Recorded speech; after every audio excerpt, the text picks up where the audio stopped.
देखकर अपने जीवन के फैसले लेते हैं, फिर पछताते हैं। कहतना इसलिए तो अंत समय में फिर हर व्यक्ति यही कह रहा होता है, काश ऐसा कर लिया होता और काश वैसा कर लिया होता। क्योंकि जिस समय करने का समय है तब तो करते नहीं, तब अपने को देखने के बजाय दूसरों को देखते हैं। तो महाराज यहाँ पर उनकी पत्नी कुछ नहीं कहती, वो कहती कोई उसको सही नहीं लगता कहना, कि इतना कहना मेरे लिए जरूरी नहीं है यहाँ पर। अब एक दिन भोजाई का मूड थोड़ा सा खराब था, कोई बात पर बात हो गई। अब यहाँ पर कहीं ना कहीं तो क्रोध उतरे, तो नरसी जी सामने से जाते हैं। बस नरसी जी, नरसी काम काज कुछ करना नहीं, घर में फोकट की रोटियां तोड़ना, जाओ जंगल में जाकर लकड़ियां लेकर आओ आज शाम की रसोई के लिए। पहले रसोई खाना बनता था, लकड़ियां जलाकर बनते उस पे। नरसी जी कहते ठीक है भोजाई जी जाऊं। नरसी जी गए जंगल में, लकड़ियां काटी, डोरी से बांधी लकड़ियां। अब घर आते वक्त रास्ते में कहीं कीर्तन हो रहा था।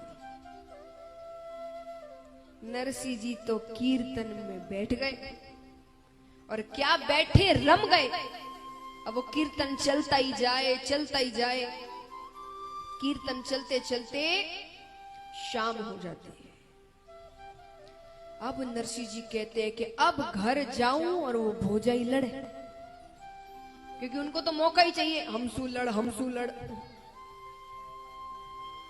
पर नरसी जी मन में विचार करते हैं कि हम चुपचाप जाएंगे और लकड़ियों को रखकर गौशाला में जाकर बैठ जाएंगे, कि मैं तो कभी आ गया, आपने ध्यान ही नहीं दिया, मैंने आवाज भी लगाई थी आपको। पर कभी कभी जोग ही ऐसे होते। नरसी जी गए जंगल में, घर पहुंचते हैं, जंगल से घर पहुंचकर वो डोरी से बंधी लकड़ियां रखते हैं, और उस समय ऐसा जोग होता है कि वो डोरी टूटती है और हड हड हड कर सारी लकड़ियां गिर गई। भोजाई आवाज आती है उन्हें, लगता आ गया, बताऊं। हो जाती है, आ गए। नरसी जी चुपचाप खड़े हैं, अभी आए हैं, ये टाइम है, तुम्हारे भरोसे बैठो और घर में रोटियां ही नहीं बने, सब घर वाला भूखा मरे। शाम की रसोई के लिए मैंने लकड़ियां मंगाई थी, शाम को ही लेकर आए, अब क्या मैं बढ़ू? बढ़ू मतलब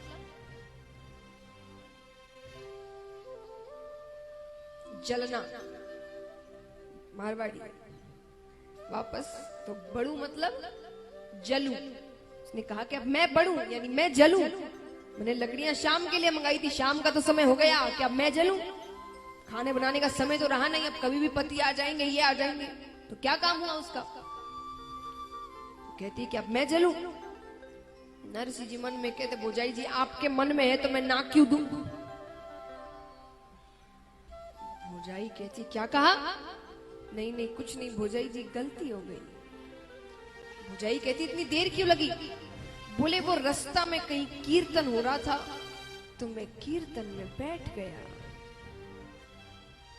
भाभी कहती कीर्तन में बैठ गया, रोटियां नहीं जिमाई कीर्तन वालों ने?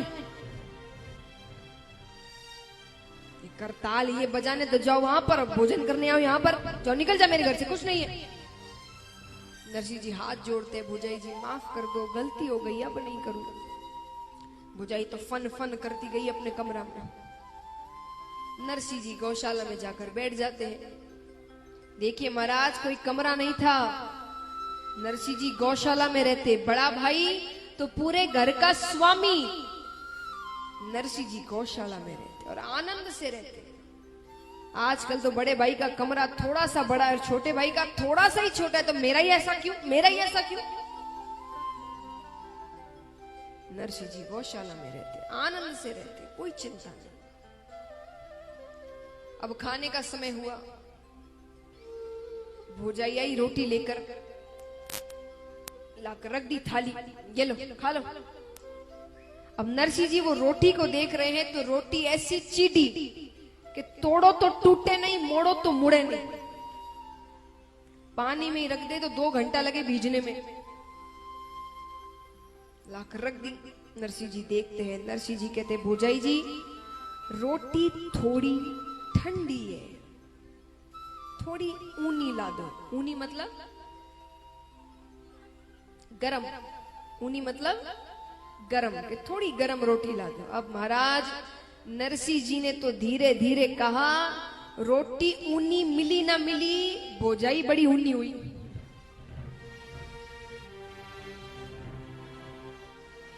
ऊनी रोटियां, मेरा पति इतना काम करके आए, मैं उसको ही नहीं डालू ऊनी रोटियां और आपको डालू ऊनी रोटियां, बहुत न्याल करो मुझे। इतने में बड़ा भाई आ गया। अब घर पहुंचते ही चिल्ला चिल्ली हो रही हो, किस बात का झगड़ा हो रहा है, किस बात की लड़ाई है। भाभी कहती है, पूछो अपने भाई से, काम काज कुछ करना नहीं, रोटियों की टाइम बराबर आकर बैठ जाना। रोटी पुरसो तो बोले रोटी ऐसी नहीं चाहिए, रोटी वैसी नहीं चाहिए, ये बना कर लाओ। मेरे पिताजी मुझे क्या रसोई घर संभालने के लिए भेजा यहाँ पर। बड़े भाई कहते हैं, नरसिंह क्या बात है।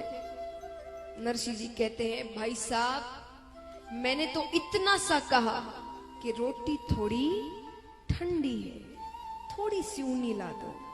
इतने में तो भोजाई जी बहुत क्रोधित हो गए।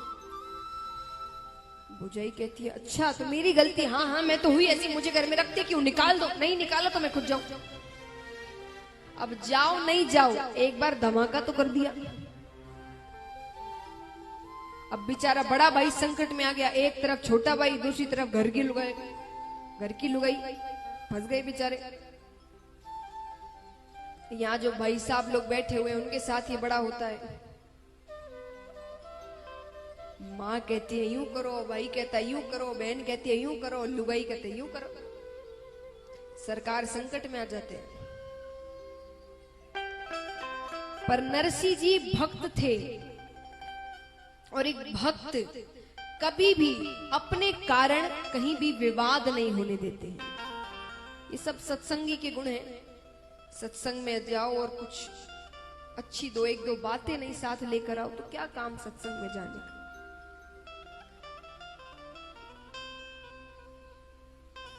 तो महाराज नरसिंह जी कहते हैं कि अगर मेरे कारण इस घर में इतनी असुविधा हो रही है तो मैं ही जाता, आपका घर है, आप क्यों जाएंगे।